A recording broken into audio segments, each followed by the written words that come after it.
Well, the legislative session ends this week, and little progress is being made by lawmakers. Fox 5's Morgan McKay joins us with a look at which bills made it to the governor's desk. Morgan. Well, Steve and Natasha, you can't have the end of session without some fireworks. In a rare move, Senate Majority Leader Andrea Stewart-Cousins and Assembly Speaker Carl Hastie both calling out Governor Kathy Hochul for being opposed to a housing plan they say they are working towards, but don't go into much detail. Hochul's team also firing back today. Technically, the legislative session was supposed to wrap up today for the year, but many think it will likely drag out to Saturday morning. Housing crisis is real. New York City is facing a significant housing shortage, and in the last election cycle, it was one of the top issues for voters.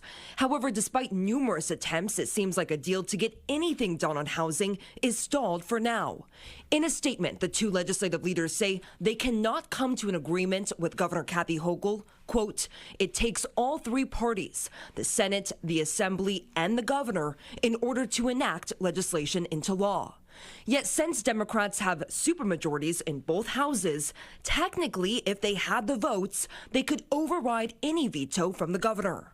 Hochul's team firing back, though, pointing to the housing compact Hochul tried to push through in the budget, saying, quote, "No housing package was ever even introduced, let alone passed, for the governor's review."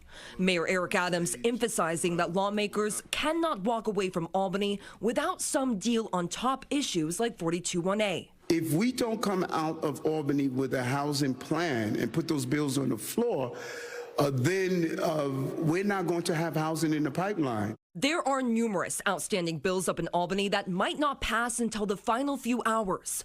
But according to sources, here are a few that have at least a good shot at getting across the finish line.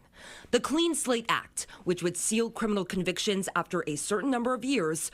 This one will likely pass the Senate and the Assembly on Friday, although its fate in the Assembly is still unclear. Next, a bill that would move the presidential primaries from April 30th to April 2nd. And a bill that would create a commission tasked with studying the harms of slavery to determine if reparations are needed is almost certain to pass. Typically, study bills are where issues go to die. I think reparations, though, is different. Bills that are less certain to pass, Sammy's law, which would allow the city to set its own speed limit. The bill passed in the Senate, but it's not a top priority in the Assembly. And a bill that would change the name of the Mario Cuomo Bridge back to Tappan Zee. While it gained more popularity this year, it's also not a main focus of the legislature right now. It would just be a cost. But nothing is done until it's over. Now, the state legislature has been slow moving this year, and many people blame the budget.